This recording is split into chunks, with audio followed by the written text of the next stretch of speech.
Hello guys, welcome back to my YouTube channel. Today we are going to talk about the personal pronouns in French, and we are going to look at their specificities and the details we have to pay attention to. So stay tuned and give me a thumbs up if you like the video and subscribe to my YouTube channel. So in French, we have almost the same quantity of personal pronouns, but their function varies a little bit. So we are going to have a look on that together, don't worry. So first of all, in English, we will have I, you, he, she, it, we, you, and they. Nothing fancy about that. Everyone who speaks English know that everyone who speaks English knows that we have these personal pronouns. We have I, you, he, she, it. It for the objects and the animals. And then we have we, you, and they. In French, it's a little different, with especially the third pronoun of the singular. We're going to see that. So if we look at the equivalence in French, we are going to have je,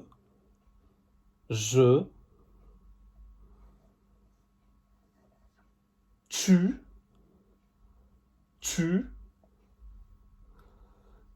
il, elle,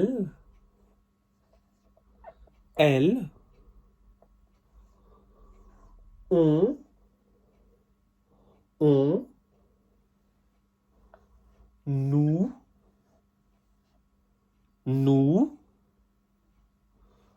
vous,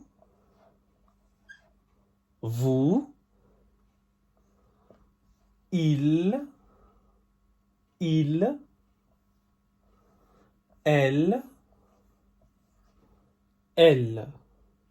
All right, you can repeat after me. Je, tu, il, elle, on, nous, vous, il, elle. So, nothing fancy about je, it's simply I. But here we have to pay attention because in English, we are going to have you for the singular second personal pronoun for the second person, and you as well for the plural one, right? So if you're addressing to a single person or a group, it's always going to be you and you. In French, you are going to have tu if it's a single person you're addressing to, and if you're addressing to a group, you're going to use vous.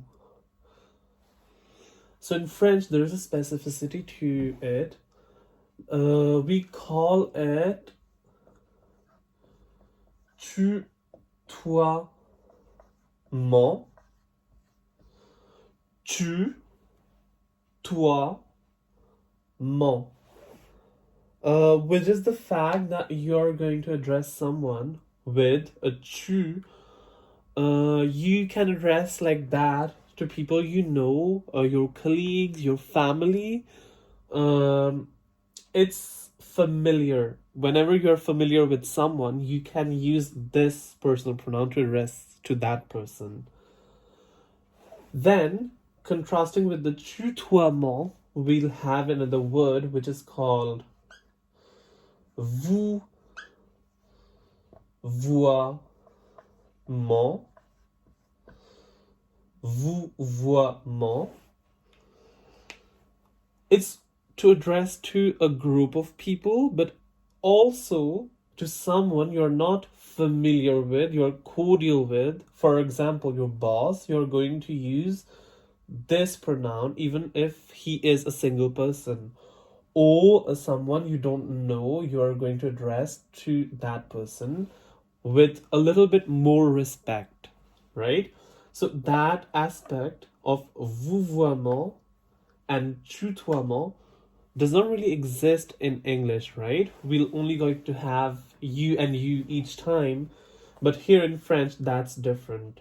You're going to address to children, for example, or a child with tu, with your father or your parents, your grandparents as well, you're going to use tu because of the familiar aspect. You know them, they are too close to you, so you can allow yourself to use this.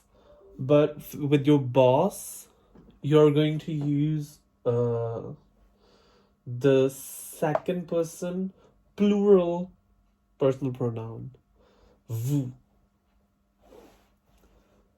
And then you have noticed that in English we have the third person plural, which is they, and which is only marked by the quantity. That is to say, we are the only information we can draw from this personal pronoun is that there is a group of people or a bunch of objects, right? In French, on the contrary, we are going to have a gender marcation as well.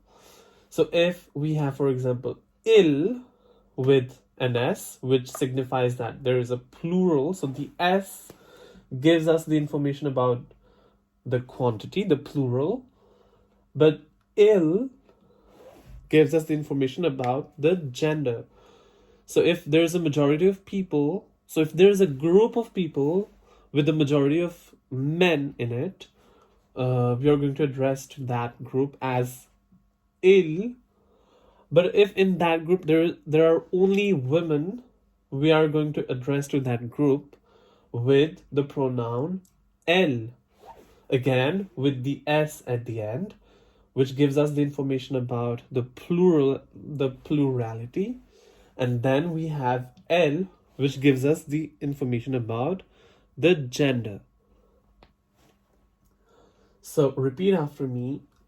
Je, tu, tutoiement, which is actually the act of addressing someone with this personal pronoun, which is tu. Il, elle, on, nous, vous, and the act of vouvoiement, the act of using this personal pronoun to give someone more respect or to signify that you don't know that person. Then il et elle. Pay really attention to these two because you don't pronounce the S in French, but still you have to deduce that we are talking about a plural and not the singular one, because the verb which will come next is going to be is going to have a mark of that. But we are going to see that later in another video, right? So we are going to see that in another video. Don't worry for that. Another specificity is about the pronoun on. It's not the equivalence of the pronoun it. As we have said earlier, it is a pronoun which is dedicated to objects and animals, right? And not even the pets. The pets we are going to use, for example, he or she. I have a cat. Her name is Diandra, for example. With the pronoun on, it's called the impersonal pronoun. Or in French, it's going to be pronom impersonnel. personnel.